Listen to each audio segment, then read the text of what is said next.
asinivusele amaswahla amahle sinivusele benkosilenhle sinivusele nina bengwazi amahlokohla ehlelweni Embili kanye lisondlo bekunene lilanga lecala kenyangeni yengci unyaka ngo2021 ngethemba ukuthi amaswati ayaphila kuphina lapho umsakazo wakithi Eswatini TV usithola khona sikanekise la idolobheni eMbabane eHospital Hill lilanga lelihle benkosilenhle ngathemba nje ukuthi emaswati abuya ke inkonzweni avuselelekile imoya yethu edigabeni letahlukahlukene we are going through a lot as individuals, even as a country, and I do pray that or hope that the church as a stakeholder is also carrying that responsibility to stand in the gap and to speak to God the Almighty in terms of saying, Lord, we are your nation. And as a matter of fact, ngikhula nje ngathi ukuthi live lakithi laseSwatini le pulpit of Africa. So we do hope that the church is standing in that gap and saying to God, are you still with us? And still please continue to be with us. Kulo hlelo maswahla amahle namhla sifuna ukukhulumisa ke indzaba lenginekethemba lokuthi amaswati abatawa nengiholelo le phathekayo ekutheni ibalulekile ukuthi sikhulumise ukuze ukuthi sithole ke ifundo etinfanele lesengcekito esikhathini lesinyenti ungakhanza ukuthi tinvo letiningi siyatikhulumisa noma kumbe tiyendeka singatikhulumisi ke ukhanza ukuthi sesigejwa ngoletifundo lekufanele ukuthi sitithole kanzi kube besitikhulumisile ngabe siyatithola leto tifundo leto liciniso bekunene ukuthi live lakithi lihlaselwe ke tethungu kulamaviki ke noma ke kuleti inyanga letiphelile in particular at the end of June and July lapho khona ke sibone kuba nemonakalo lomkhulu emabhizinisini aba affected kakhulu ashiswa lokwanalokwa. But what I want to say about this particular situation is the responsibility of every Liswati to make sure that we understand the implications that this have on our individual's life as a country and largely as a country kwekuthi mangabe ke sishisa noma kumbe si destroy ama properties ingabe thina vele mbambamba asibi affected yini kukhona yini kumbe lekufanele ukuthi sikufunze nekubuka lokuthi tinvo ngabe sitende ngcono yini itolo. And I was reading the newspaper actually yesterday, the Times of Eswatini, and I was reading a wonderful opinion piece by a senior journalist there, Welcome Dlamini, who actually challenged all of us to carry the responsibility to protect and to uphold the constitution of the Kingdom of Eswatini, because whatever the challenges may be that we are facing as a country, the honest truth is we need to do it within the confines of the constitution ukuze ukuthi noma ngabe tinvo tiyendeka leto tinvo lesifunako tendeke tihamba la kulomgubudla ukuthi constitution yelive lakithi ithini. And that opinion piece I'm talking about, it was saying let us give the constitution a chance, because what will be the point of vandalizing, of looting, of touching my businesses? Will that give us the outcome that we want? But iliqiniso ukuthi mangabe destroy my properties nama business whatever my business lawo ngiwo lekufanele ukuthi asave, and we are not going to be benefiting from that anymore. What are the lessons that can be drawn from the events of the past few weeks, and how have Emaswati and the economy been affected at large? Because I believe we need to make better decisions going forward. We need to be more sober-minded as a country and as individuals in terms of saying I cannot do this, because at the end of the day I am the one that's going to be affected. My brother or my sister is the one that is going to be affected. I do have a panel with me in the studio, a panel of experts in the form of economists that we hope are also going to help us appreciate ubonakalo lowendekile even la kangwane nokuthi sibonisane nje bekunene ukuthi ingabe master uqhubeka sihambe ngalolunyawo lolu sitawulimala kangakanani elihlangothini lwemnotho. Ngena ngikholelo ukuthi noma ngabe sikhuluma ini bekunene asithi sikhuluma sibe sidla phela ungakhanzi ukuthi sekunendlala sekunaletimo letikhona. I think we need to make sure that the economy remains stable so that whatever issues even politically siwakhulume lelive libe solo limile sitokhona ukuthi khuluma leti. In the studio with me I do have Dumsane Sithole, who is an economist by profession but who is also director decentralization in the Ministry of Tinkundla. Ngenaye ke futhi ke na ngingayeke futhi la nathemba inkosi Dube sithole ngilofake isudu lemnyama maswahla amahle kanti ke Dube ke ngilendvotsele la ngesekudla kwami lefake ke tibuko la omabili lamajala wange my economist. Later on we are also going to have Dr. Chongwa, who is also an economist, and we are also going to have Umhlonishwa Mosangcobo along chairperson of portfolio committee endlini yabaye esikhulu eParliament. Kutova nje ukuthi ingabe bayi Parliament bangemalunga eParliament labuke lelitiko emabhizinisi leli-affectekile batayibambisa kanjani uhulumende.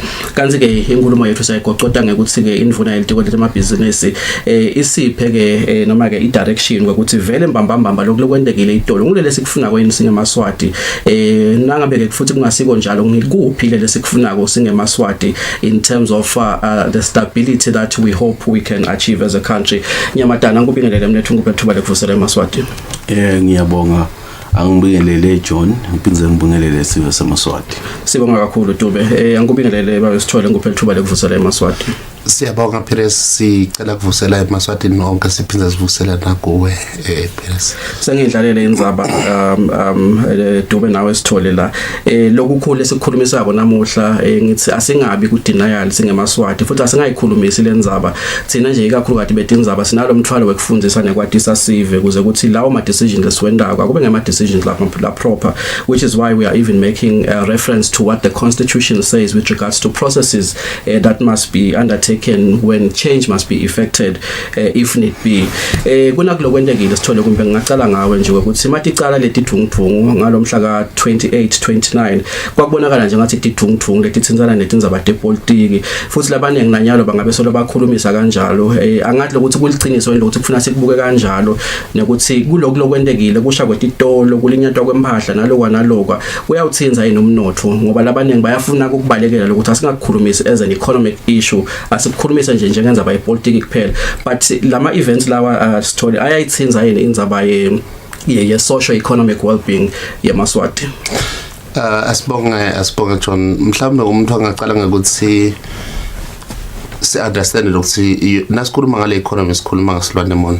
Firstly, i-economy ngawuthi inkomo yethu sonke simaswati ngiloyo noma ngasho ukuthi uluswati leli kusiphi isigaba uphila ngayo ngilapho nawe uthola khona where you derive your livelihood in whatever way, socially, economically and even politically. That is where you derive your livelihood. So uma ngasho ukuthi sithi ke kutsinzeke umnotho akusiyo indlela soke itsinzeke ngekuthi kuseke mhlawumbe lo phansi ngesigaba noma lo setulu ngesigaba noma lo semkhatsini leli velonke liyatsinzeka. So kude lokugcina angabi responsible ukuthi vele akunakekele. In fact, if I were to just summarize it briefly, whatever happens, whatever outcomes in any economy are by result of the interaction of the social, economic and political decisions. So Senegal's Maswati song in every one of these aspects kukhona lo responsible. So sitsike uma sifuna ukunakekela kahle and talk to this appropriately, kufuna sik understand ukuthi politically you have a responsibility to safeguard the economy, socially you have a responsibility to safeguard the economy. Even noma singakhuluma ngayiphi indlela, you have that responsibility ukuthi uvikele lo mnotho. Akwendeki sithi umnotho undlondlobele kube kunga interact the social, economic and political aspects of lempilo yebantu. So as a result singeke vele size sithi lokwendekile sikhulumise sibukhweshise with the economic aspect of it, njengoba ngisho kuba ngumphumela ukuthi economically decide scene, politically decide scene and social decide scene, and everyone of lamaswati njengoba ngishito kude longangeni leti ngoni letinzathu lengisho. So ngeke kufuna ukuthi jointly si protect lenkomo yethu with ngidawuthi ngani ngemhobholo lomkhulu lokuthi uma ngibuyela ngiyawusenga lapha aliphume lolubisi lwami lengifunako as a citizen of this country. Ngidawuta kuwe kodwa masinyane ngifisa nje mase sita kuwe usichazele lokuthi lo mnotho welive la kuyithi umnotho lo me kanjani uhlobo luni mangathi ngalesinombe what drives the economy and what could hurt our economy. But ngifuna ukuthi ungiphinze ungivedele kahle nasithombe nasi babe sithole sekuthi ku almost clear kulokunengi lokushoko lokuthi kunema stakeholders kule ndzaba lo ishoko, and one of the major stakeholder being the different arms of government, the legislator, the executive, and the judiciary, and so on and so forth. But I just want you to help us appreciate from a public involvement point of view. Lokuthi mina njenga John Perez neliswati lelisekhaya, you know, mina irresponsibility yami yoku safeguard lo mnotho nalalamanye ema linkages that connect to the economy yini le yakami irole, because kungaba lula ngazothi sithi ngihulumende le kufanele endele tinvo leti.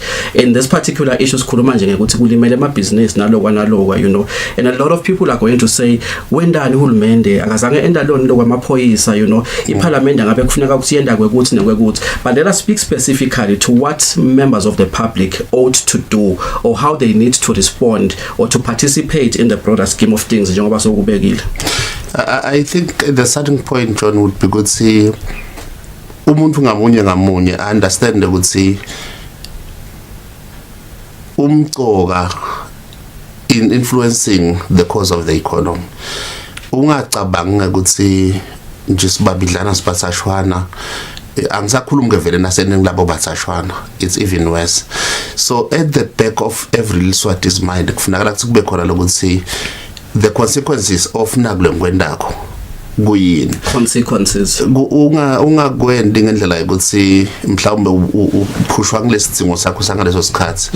Uyathi ukuthi isikhathi lesiningi letinqumo lesithatha kona lama actions leswathathako ngenxa yesimo lesibhekene naso, uma ungabuhlali phasi wakubuka kusho ukuthini kimi, kusho ukuthini ukuthathe wethu, kusho ukuthini emangweni nje wonke, because every one of us njengoba sihleti silapha nje kukhona lesimatiko longakacashwa loswele umsebenzi. So how much more ke nasekuthiwa so uphinze ushise noma sekunemonakalo kule tingoni letitsite lebeticashela abalabambalo labacashwa thina siyathi silivela kithi esigabeni setemisebenzi nje akusiso asingemi kahle besivele singasiko kahle. How much more kana so I think lokumcoka kakhulu ngokuthi legcineni kwengcondo yakho ukhumbule lokuthi kutawendekana uma ngenda ukuthi ungakwendi kungathi awukho engcondweni yakho, because kwananawe uma sekuphelile konke kukhona lapho kutakhinya beta khona, and akunenzaba lokusukunikinya betani banenge yathi lenyeta lethu baye bathi kukhona lokho ukuthi uyathi ukuthi mangikwendile kutas affect us bebanenge, we can share the risk, but bo risk sharing nababo tap course. But kunento lokhanza ukuthi kuqonzana nawe ngco angeke uthi nje lokulamba kwami lendlela yami ngoba sibanenge hawu sitawungulota ulamba kancane na ulambile nje ulambile na ude imali utele imali because mhlawumbe sekwendeke nakuloko. So kakhulu lengagcizelela ngokuthi in whatever we do ekugcineni kwengcondo yakho cabanga lokuthi kusho ukuthini even lonke in the economy na utibuyise nje nakwe kusho ukuthini kuwe nasho kusibothenga istory lesivutane nawo so decide mhlawumbe kodwa lokuside kutawusho ukuthini lokho kuleso story leso. Because I think the truth sithole ukuthi noma ungasebenzi akwendeke ukulala ungakadli kukhona lobeka singwa etafuleni lide wena ungasebenzi mangabe angathasebenzi loyo muntu nawe uya-affected. But ngicela kubuya kuwe Dube la ngifuna ukubuta lo mbuto lo ngeke ukuthi kuyafuna lokuthi sivuleke ingcondo simaswati kunaka lokuthi ngabe vele self sustainable in as an economy noma silive ukuthi siyakhona yini ukuthi iphilisa noma kudondla noma kudinaka. Ngicela manje usiphe nje isithombe Dube lokuthi what type of an economy are we as a kingdom of Eswatini in terms of what drives this economy, yini lokwenda ukuthi sikhona kuphila kudinaka on a daily basis ukuthi mangabe kumbe kungendeka kwendeke lokuthide yini lokungawulimata lo mnotho lo muntu lona I think utawusisita lokubona lokuthi ama decisions ama choices lesiwenda kusasa angeke yini sithi khanze sesimile ngawuthi vele ngubeke kahle sesihlahle emehlo singasathi lokuthi kufanele sende in because we failed to realize ukuthi kude kumbe lokungendeka simply because we don't appreciate who we are and what we are dependent on. Yabona live la Eswatini alisiyo irange ngokuthi liyadiphilela nje lodwa emave emhlabeni asiphila emhlabeni lomunye lo globally awunako konke kukhona lokuthatha kulomunye kukhona lophinze futhi unawe ukukhiphe. So live la Eswatini ke nalo likulowo kulelo dlela ekuphila lokusho ukuthi ke silive kunetimbahla lesitikhipako stikhicita thina letfaya kakhulu tekulima bese kuba khona letinye lesitikhipako timbahla leti tabo manufacturing naloko but lokunengi kakhulu lengifuna ukucila ukuthi kunengi lesingenisako kunaleso khipha so siyangenisa ke timbahla letiningi so ngingathi umnotfo wethu unceke kakhulu ekuthengeni ngaphandle kuyafaka ekhathi lokunekudla njengoba sinetitolo letikhona letithengisa kudla so lokusho ukuthi ke umnotfo wethu interlinked kule global market bese nje dube kuloko lesingenisako noma lesikulanza ngaphandle kungakanani kudla lesikulanzako lesidependekiko kubomakhelwane le uma kumbe kwenteka nakulesibone kwenteka emavikini laphelile ungakhanza ukuthi vele agcinela amashelufa omile kube bede lutho lesikudlako yes ema reports akhuluma ngabo 70% lesikulanza ngaphandle i-food basket yes lesikulanza lokunye nami lengibene interest nako ukucwaninga ukuthi basho ukuthini nabathi ukuthi sisa importer 70% kanti sinawo umhlabathi so kusho ukuthi kusafuna ke sikulungisele ukusiliva kodwa nje live lakithi nangabuya kule current situation siyancika kakhulu emaveni kungasiko ukuthi South Africa kuphela kunengi lokuqhamuka khona but nalokunengi siyakuthatha kulamanye amave yeah ngabe kusho ukuthini lokhu sithole in terms of our responsibility as stakeholders including general members of the public whom I will be open to say were the major contributors to the damage that we see, and ultimately they are the ones that also became the victims or suffered the consequences of that. What is our responsibility? Awukulimi lokudla but uyakudinga lokudla yini responsibility yethu singama stakeholders including members of the public to make sure ukuthi siyaku protect noma kumbe siyakunaka lokuthi lo mnotho wethu kungendeka kanye ilanga silale singakadli if lokuncane lesinako utawukhanza ukuthi siyakuvandalize nalabantu esidepende kibo kumbe abasakhona ukusethemba lokuthi sitawukhona kufika siyomikisa kudla lela kiwa khona asibonge please umhlawumbe kakhulu kugcina lo mgubudla lokungiwona usodla lokudla lokuhamba ngawo uphephile nekuthi uchubeke iflow le supply yalokudla kwethu natonke into lesi because uma ngabe ukuthi siyawuthi nje uyakhumula kusibekuvalwa nemigwaqo kushiswa tema trucks naloko lama trucks ngilawa lokungiwona mhlawumbe asilethela lokudla lokungona sithi siphila ngakho nawo ngala ma shelf nje lamanenga lama shelf ethu kuncane kakhulu ukudla lesikwenda la kangwane lesithi vele noma singavala amabhoda ethu noma kungendekani cha sawuchubeka siphile so njengoba ngakakhuluma phela singenza ukuthi le ngomo yethu lekungilomnotho wethu kufuna siuvikele kude vele losalela ngaphandle everyone kufunakala ukuthi ende siciniseko sekuthi vele uyayivikela le ndlela lokuchamuka ngayo letinto tethu ngoba nasikhuluma ngebudlelwane nje labanye bangathi ucha senicale kulima tathu imbahla tethu nathi lethe indodeni lesinodla ngato lapho kusho ukuthi vele sesiyayekela kunilethela letinto sawuchubeka siphilela ngoba kulokunye bahle bathi si market lencane esilivela kangwane banet market letinconywana mhlawumbe bangadi supply letawuba more safer than market so uba siletha le element ye insecurity kulaba suppliers ethu lokho kusho ukuthi ekugcineni we will be limited in terms of the supply yeah sikhulumisa ngendaba maswathi lamahle ukuthi ngabe ngiyini lokungconelela ngabe kwendiwa ngimi nawe sisekhaya ikakhulu kade emaswati lesawabona kumbe aphuma angena netitolo enda lo monakalo lamanye bekashisa lamanye kumbe athatha tinto ngekhathi etitolo avale nemigwaqo tingakanani ihlobo tethu nabantu abethu kumbe la bathenzekile ngaloku uthenzeka kwalesimo lesi egameni ukuthi kumbe kufuna kulungiswa tinvo asibangini inkinga ngekuthi senda lenye inkinga iParliament elivela kangwane ke bekunene ihamba ke yakhe ke ama committee ngekhathi labuke ke ukuthi lamatiko uhulumende lekawabekile kwethula ke imisebenzi ayenda ngendlela lengiyo yini awabambise lapho kufanele awabambise khona litiko ke lelishayeke kakhulu yebo ke uhulumende wonke ushayekile kodwa litiko ke lelithenzeke kakhulu ngilelitiko lapho khona amabhizinisi abika khona noma anakwe khona iMinistry of Commerce Industry and Trade eParliament kunama portfolio committees sitheke asicocisana ke nemhlonishwa ke Musa Ngcobo lo ngumhlonishwa ke wenkundla yasemahlangatsha lo nguchairperson wayo le portfolio committee kuvale ukuthi yini responsibility yabo kubambisa uhulumende tinvo matikahle noma tinvo dingasiko kahle ikakhulu kade kunase simo ke lesesikhona kumbe ke umhlonishwa Ngcobo utawukhona kusichazela lokuthi ingabe vele ngimaphe ama milestones abawa achievele nelitiko nekwe ukuthi kunasimo lesikhona yini lokungendiwa kwelekelela uhulumende ikakhulu the Ministry of Commerce, Industry and Trade kubuyisela lesimo lapho kufanele sibe khona. Mhlonishwa Ngcobo, angikubingelele ngikuphe ithuba lekuvusela eMaswati. Ngibonga kakhulu. Sibonga kakhulu Mhlonishwa, sengiyendlalela indzaba Mhlonishwa la ngihleti nabo somnotho sikhulumisa ke indzaba yemonakalo lo wendeke kumabhizinisi enyangeni nesigamu lendlulile Mhlonishwa.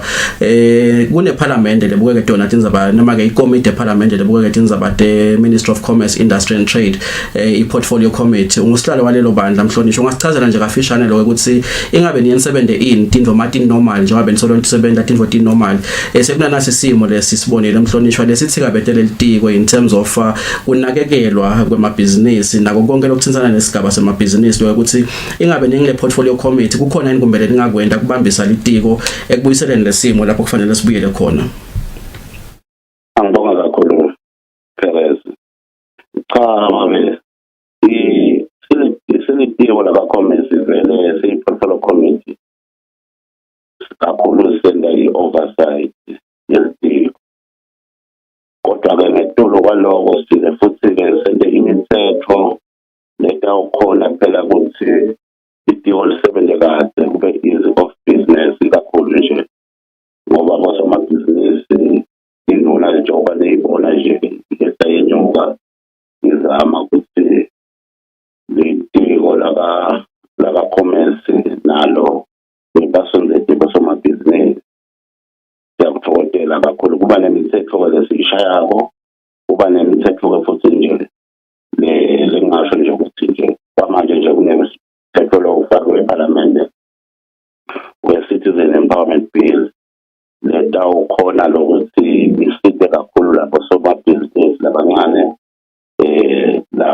labelive ukuthi bakhone lokuthi nabo bakhone kuphakama. Kodwa ke ngisesho lokho ngisho ukuthi siphinde futhi sikukhuthaze etikweni sibuke nje nalokuthi leti mali isebenzisa njani itiko phinde futhi silekelele nokunye njengokuthi nje buvile ukuthi litiko la commerce lama ukuthi imisebenzi imikise emakhaya sengidingula nje letinye letikhona lekhanze ukuthi imisebenzi inkampani letinye tiyafisa ukuthi ivule lemisebenzi nakhona letingolonke lasikhona khona. Kuyevakala Mhlonishwa, ngethemba ukuthi noma iParliament beyingahlali kuleso sikhathi kodwa leti thungthungu ntibonile Mhlonishwa bengingaveta lokuthi ngabe kukhona yini lecabangako iportfolio committee lokuhambisana nekubambe nokulekelela lona litiko ikakhulu kade kunakulesi kubonile kulinyatwa kwamabhizinisi. Kuleyo mbuzo phela singasho lokuthi babe ikakhulu angicale ngalokulilela bosomabhizinisi ikakhulu bonke belivela kankwane lesivena so lesikhone sithola kulimalelwa impahla yaso kulesikhathi lesikabi kangaka. Ngithi angisho nje ukuthi cha eMaswati Nkosi yami sive buhlungu kakhulu nathi kulesikhathi lesimbi kangaka lesilibona lidingo lezamana nalo nje bosomabhizinisi ayibe incane siphindeke sibonge kakhulu silo semhlaba lesiside nako kwendeka lokho naso sathinzeka ikakhulu kunayindaba yokuthi silekelele bosomabhizinisi ngokuthi lo mnotho mane kuliwe nawo ukuthi mane uvuke ikakhulu nayo imali lanikele ngayo lenga-500 million sisho lokho ukuthi thina njengale-portfolio committee sitawenta sure sitawuzama vele kubuka lokho ukuthi le mali ele bayithola labo somabhizinisi and-ke futhi labo somabhizinisi sibheke ukuthi kungabi mhlambe ngilaba labasedolobheni kuphela nabo labakhona khona emakhaya nabo bayithola le mali kungaba-ke ukuthi nje ubuka-ke ukuthi lo muntu vele wayenda yini lama-reports ngoba phela sekutawo bese kuba khona nalabanye labe bese kwanza ukuthi sibathathe amathuba kodwa lokumgcoka siyethemba silitiko abantu akusebenza ngokomthetho bosomabhizinisi basitwe ngosiyame ukuthi siphinde futhi umnotho uphakame ngoba ngiloko vele lesokugcina kolse kakhulu nje kakhulu ngoba bosomabhizinisi labaningi futhi balimalelwe itolo baphinde futhi balimalelwa nangetimpahla tabo letinye kwanza ukuthi njengoba ke setiyaluthwa kwentiwa loko naloko ngiloko nje lesithi sitawutama lokuthi nazi sezidingo sibuke lokho ukuthi khale imali vele igcine isebenziseka kahle siye nemibuzo smartphone ama-reports latawubona kusasenika direction lokuthi kuhamba njani edikweni. Siyabonga kakhulu Mhlonishwa i-contribution yakho ehlelweni nakuva nje ukuthi iParliament i-Portfolio Committee iyasonzela kulesimo nakulilela ke bosomabhizinisi as chairperson of the Portfolio Committee. We take it as that Parliament itself is sending its comfort to the business community following lokulinyalelwa impahla yabo nalabo ke labathinzekako. Uhulumende Dube ubekise ama-job losses at about 5,000 lokuhambelana nalokuthinzeka kwalesimo. Bengithi kumbe singakwenda ukuthi kube nesithombe lesiclear eMaswatini lokho ukuthi kusho ukuthini even mangabe nje umuntu omunye lobekasebenta alahlekelwa ngumsebenzi kuthiwa nje namuhla lendvodza kumbe angibekise ngithi igangile emsebenzini bese bayiyekelisa emsebenzini noma kumbe leyo company ya retrencher kuthiwa nje munye akasekayekele emsebenzini.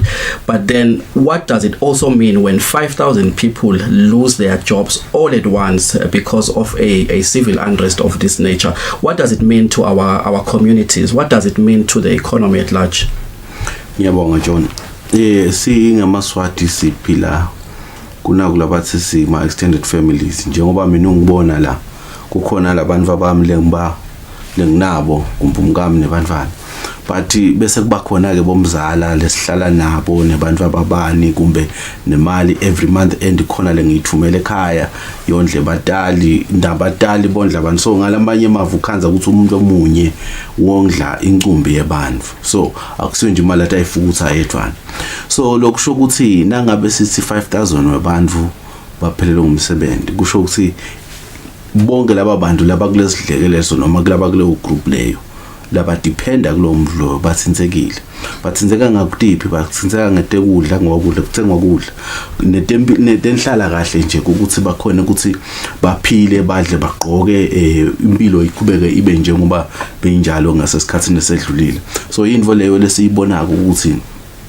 isithikamedile kakhulu and it does thikameda and kasathi lokuthi ukuthi awusheshe kulungenini kodwa ke siyabonga soshilo elunga leParliament la Mhlonishwa ukuthi kukhona lapha kwendawo kodwa nje lokunye lengifuna ukukhuluma kancane lokucishe kukulenza bayite emabhizinisi kumbe ilesson lesifunzile ngoba ushito njalo nasicala yindzaba yena kulabathi business confidence noma ke kuthemba kulabo labasemabhizinisini ngokuthi bangasebenta nelive leMaswati nako lokunye lokuthinzekile kakhulu ngoba ngona kwenda umuntu losemelika cabanga ukuthi cha angiyobeka imali angiyokwakha inkampani yameSwatini ngoba kune thula isystem yakhona ikahle le kuthiwa le business confidence nebantu bakhona abanako so ishakekile and kuyibisa kulesimo lebesikuso kunenge lokusafuna sikwende ngoba nyalo asisasebenza neMaswati kuphela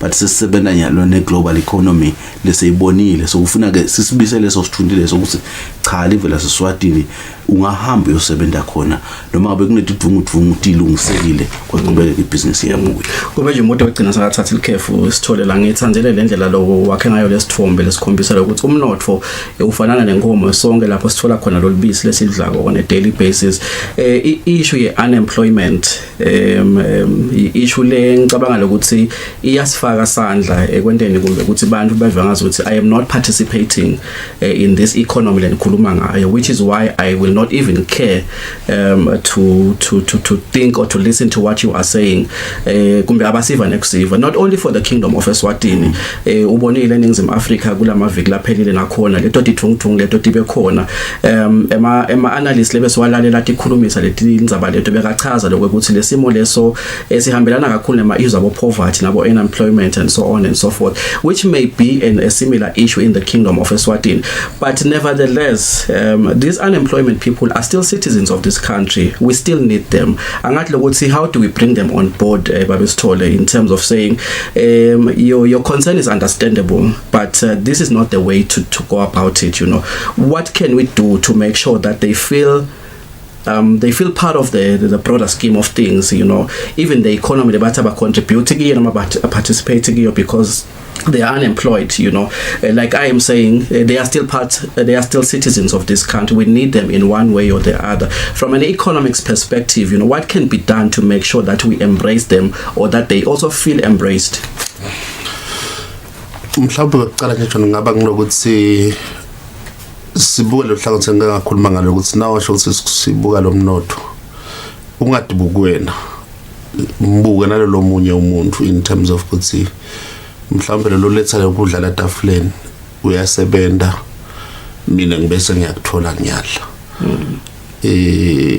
before sikhuluma ngathi wena ke because uma sikhuluma ngamathuba emnotho noma ngenza imisebenzi sikhuluma ngalamathuba kulokunye lamathuba ngeke kwabalithuba lelikhona nyalo, but kukahle ukuthi one of the citizens of this country ube nako lokuthi uyathi nangenta kokuthi nekuthi then ikhona indlela ethi ngaphila inhlanhla yethu ke tikhona leti khwama namasho ukuthi mhlawumbe umuntu angasho ukuthi sokhuluma esigabeni sahulumende, but nje tikhona leti khwama lehulumende adibekile ukuthi kufuna ukuthi tisetshenziswe ukuze ukuthi sivese amaswati sitakale kwakheke lamathuba emisebenzi.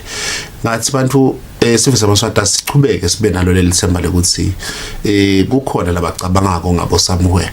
Tinhlelo tiningi mhlawumbe sitawubuya sikhulume nje nhla sengibethele nye lijazi ngalenhlelo mhlawumbe letikhona letingasita kuze kuthi live lidlondlobale lichubeke lembili, but nje tikhona letinhlelo lokho ukuthi labanye abadisebenzisi lamathuba lawo either ngoba abakasonzeli idudane nalesigungu lesisingisona sinalawo mathuba, manje umuntu angathi asesivuleni lamehlo sesibukeni lokuthi lamathuba angakuphi ngoba akhona la khona sekuthi nje khona ukuthi asiwalandzeli kukhona imali lokho ukuthi phathu le yasolo yahlala bo 5 million le yasolo yahlala bo 1 million ayisebenziseki nalo muntu ngala uyakhala ukuthi nami ngihluphekile ngifuna kusebenza kanti ukuthi so kahle ukhaza ukuthi ngiloku ubuka lamathuba sekungaba ukuthi nje mhlawumbe nalabo labahleti emasangweni alawo mathuba lawo mhlawumbe basukume bawavete lawo mathuba ukuthi emaswatini mathuba la khona nginanga ukuthi singatakhela emathuba ekusebenta sitakhele emathuba emnotho sichubeke siyemini ngoba eceleni kwawo konke singeke sibe nelive le siyawuthi 100% full employment. Kukhona vele lapho yaphansi labanye abakacashwa labanye bacashiwe manje eceleni kwawo konke ngilokho sesibambisana esilive. Sibonga kakhulu Dube.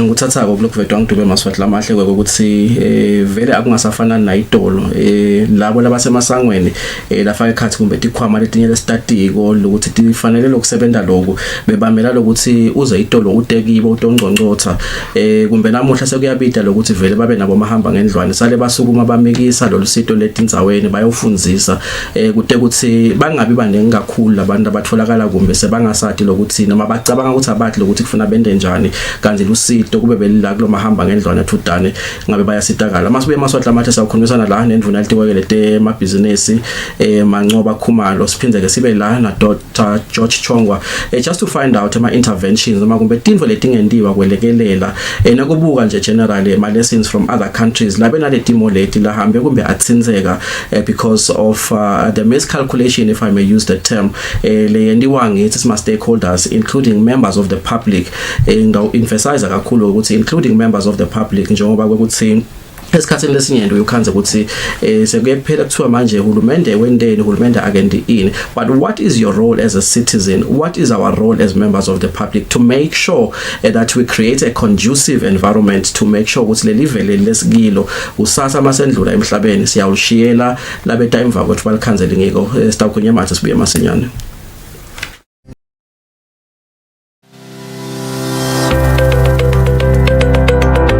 Once umfuje Ngibekise uthola noma licingo lakhe say message seniyacabana seniyabulalana nje uyathi kuyashaqisa kulaba labahlukubetekako nekwe ukuthi ngalokuthi phela kuhlukubeteka okay ke ngaqala namuhla kwanza uthi iprocess leqhubekako kungcono ukuthi nje kusina kusaqala uvele ukureport ungameli ukuthi umuntu azaphindza akushaya noma aphindza akurepe yabo akuphinzeleli asisesesaba ngisho asathi nokuthi sesikhiya sile etindlini ulala ugcokile ulala ukhile ulala ubophile eminyango uthi solo wendela bona kepha abanayo indlela yengena ngithi mine bobabe abayekele kuhlukubeda bomali emakhaya ngoba labantwana bese basala bathi intsandzane bese abasathi ngoba nalabo labantwana labasele kubo nabo babahlukumele kushoda naNkulunkulu akuna ukubulele labantu abasele awubacabangela ngathi lo yekuthatha kwente njani uNkulunkulu is the only solution empilweni yemuntu.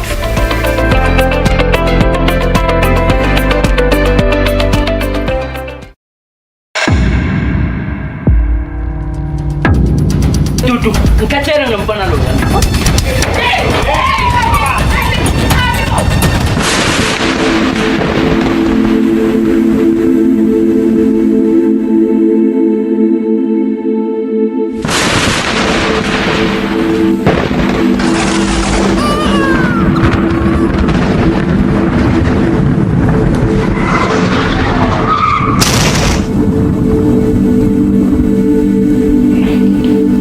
Babelo sezulwini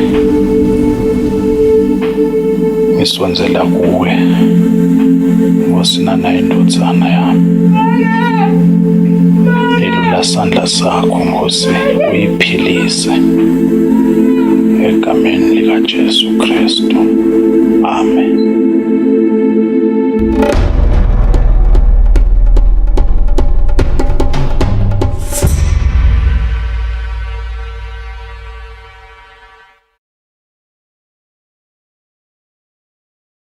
Kudla kwempilo, food for life. An agricultural program that shows how a farmer brings food to the nation.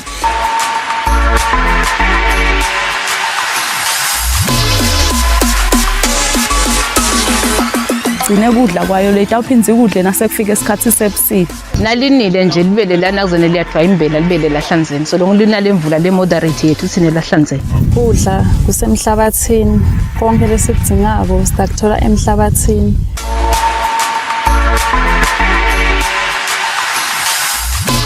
Kudla kwempilo for agriculture and farming development on Eswatini TV with your farm boy Samgelo Vilarati Samvi.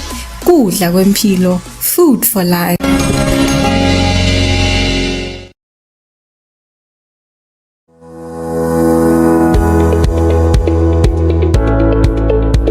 Why should we pay our TV license?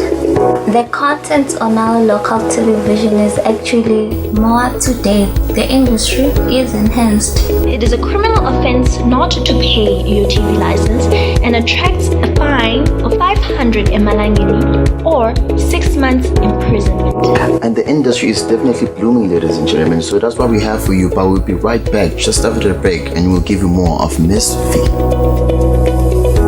Pay my TV license. That's why I can enjoy the benefits of an enhanced industry and keep track with recent transformation. Mommy, who pays for a TV license and what are they paying for? The owners of TV set and the gadget with a tuner like DVD set have to pay. Pay your TV license at NetBank with the details provided on screen. Or use your cell phone via the mobile money pay. You could also visit your nearest post office and pay there. Pay your TV license via Eswatini Mobile Imali. Any TV device retailer can purchase a license to trade. Pay your TV license and enhance the industry. Siseka uvuseleleke wakheke moyeni umculo wetenkolo bahlabeleli balapha eSwatini. Sikulethele abahlabeleli abadala nawo lapha sikhula emculweni wetenkolo bahlabela bukhoma lapha eSwatini.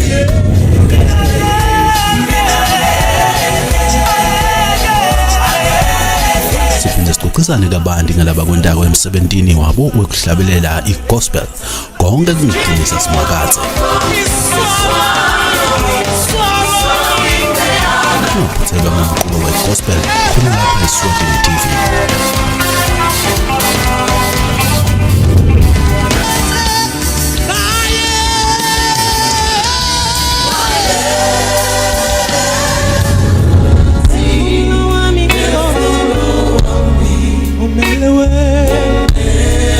We praise, to God be the glory.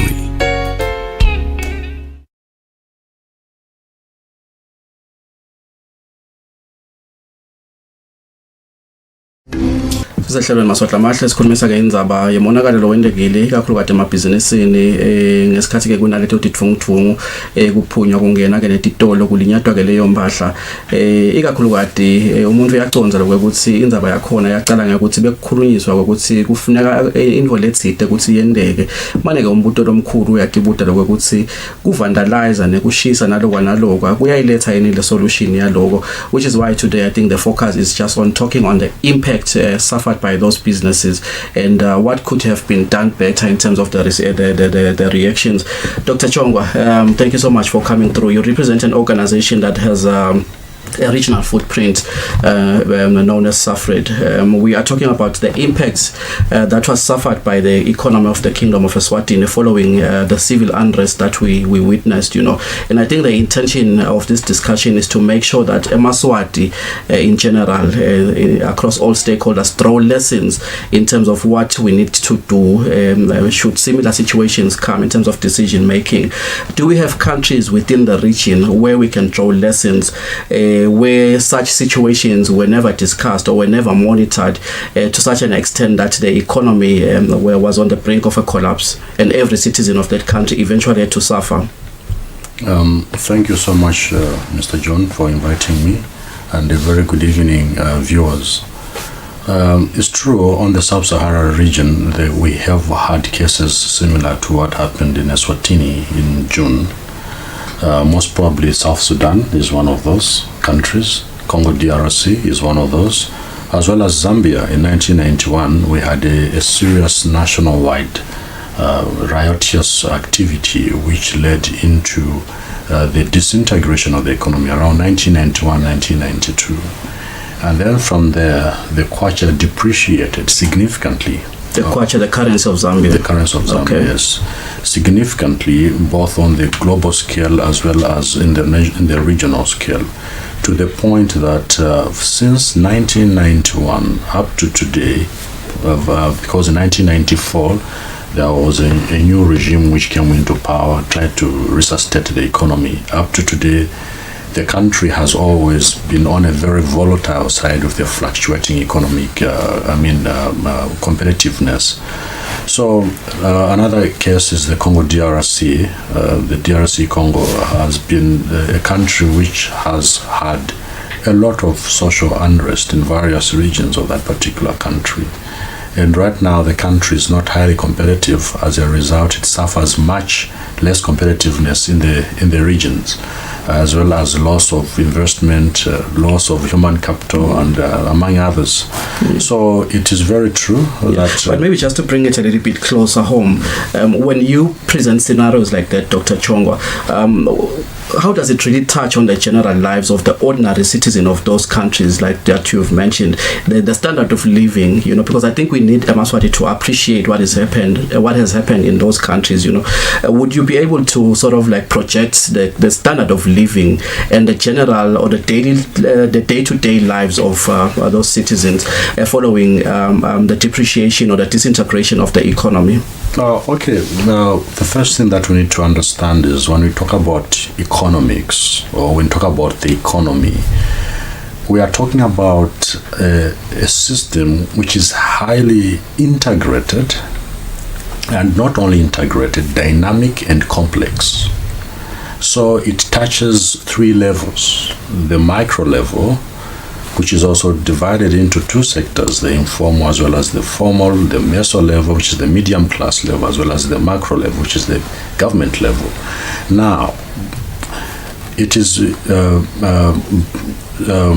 unfortunately, that usually when such things happen, the first group that suffers the most is the micro level. It disintegrates, and also the loss of human capital, the loss of injector into the circular flow of income. So what we are trying to say is it broadens the inequality levels. And once the inequality levels are broadened, then definitely what comes next is the poverty lines. Now, what is poverty? Poverty is simply the absence of sustainability. And once there's absence of sustainability, there is no purchasing power on essentials. Healthcare facilities, food, school, accommodation, all those, they collapse. So that is the first level. So what I'm trying to say, Mr. John, is that when we talk about economic disintegration, we talk about three levels. We talk about the social level, societal levels, then we talk about the structural levels, and then finally we talk about the economic level, which is now on it. So it is really unfortunate. But I think that the most evident one on the lives of the general citizens is the levels of inequality and the poverty you are talking about. Ehlelweni ke benkosilento sesinendvuna elitiwoke lete amabhizinisi nekusengisela nekhaswatini ngumhlonishwa Manqoba Khumalo. Umbuto lo omkhulu esobuta kulohlelo namuhla la njengoba ke nelibito lalo hlelo luthi Embili kanye kanye. Emunye lo mbuto maswathi lamahle kwekuthi mangabe kukhona lokufunekako eveni lokufuneka ke kuma authorities noma kumbe kuma agencies ahulumende lathide indlela yokufuna ngulendlela lokufuneka ngayo yini itolo kuze kube nalo monakalo lo. And the question to the Minister of Commerce, Industry and Trade, is this the Eswatini we want, or what is the Eswatini we want? Nguyiphi le Eswatini lesifuna? Honorable Minister, sikubingelele sikuphe thuba lekuthi uvusele sive namhla ehlelweni. Sibonga kakhulu Perez, sivusele kakhulu nasesivele. Yabonga kakhulu Honorable Minister, ngihleti nayi panel studio. Honorable Minister, sibuka nje ukuthi ngabe eMaswati kwalimete kangakanani etigabeni ehlukahlukene enakulo kwendekile eveni kwathinza kakhulu emabhizinisi lapho khona sibone aluthwa kwashiswa tincola letilayisha ke imithwalo nalokwa ngethemba ukuthi kumbe Minister lokunye uyakwati ngalokuthi vele ayisiyo insurance aba lesikhulumisako manje nje umbuto kanalo hlelo Embili kanye Honorable Minister ukuthi, is this the Eswatini we want? What does the Eswatini we want to look like? Ikakhulu kati Honorable Minister, sibutiswa ngilombuto ukuthi nebangaphandle banendlela lebasibuka ngayo mangabe tinto letinjengale tendeka ekhaya eSwatini ne portfolio lokuyo Honorable Minister siyathi lokuthi sisebenza tinzabade kuletha emabhizinisi lamanye lebese kavele pipeline asathi lokuthi ngabe asetawuda noma kumbe sekatawuhocisa kulandzela letinto leti kanzi besathi lokuthi silitiko liproject ema job opportunities for multitudes of eMaswati who stood to benefit from the opportunities that your ministry is creating. Now, Pierre, sibonga kakhulu nje umuntu akaqale ngekusho ukuthi siyalibonga kakhulu lo hlelo lokubuka ukuthi sesa kanjani singeMaswati iqhubeke siyeMbili. Inkosi yelive ikhulumile esibayeni yanqasitela size nalapho labalahlekelwe impilo zabo, nalabo labalahlekelwe ngamabhizinisi abo, nalabo labalahlekelwe ngumsebenzi netakhiwo tahulumende letilimele lokwasinasela sonke kumele nalo-ke sekuyukuthi sichubeka sithini kuya Embili. Uthi-ke wena Perez, what is the Eswatini we want? Mina itiko lesamabhizinisi sithi Eswatini live livule tandla kubosomabhizinisi lelenta kube lula kwenta emabhizinisi siyephumele ngaphandle sisebenzisana netiko lase Eswatini Investment Promotion Authority isomela bosomabhizinisi ukuthi uyani Eswatini ndawufika ngesikhathi sivulekile sithi Eswatini is open for business. Lokunye ke robekuthenga ukuthi sibelelive lesikhona ukuthi silithengise ngokuthi indzaba tethu sithi sombulula ngekuthula. Ngifuna kusho ke Perez ukuthi vele kulokwendekile ngoba lesimo lesikhona simo lokhanda ukuthi esifundeni sonke se-Africa ikakhulu nasesifundeni sonke se-SADC ikhona lenza abantu ukuthi umnotho bowile eminyakeni lephelile ekufika-ke ngo-COVID kufika ama-cyclone konke kuyakanzana yiko nje ukhaza ukuthi nasemaveni abomakhelwane nabo banalawo ma-challenges lawo. Ngeke-ke bese thina silivela kangwene sesiyavuma ukuthi asishidide loyo kuncane lesinako dabe sesikwakha muva sesikwakha sesicayele phasi sesibuthe umlotha.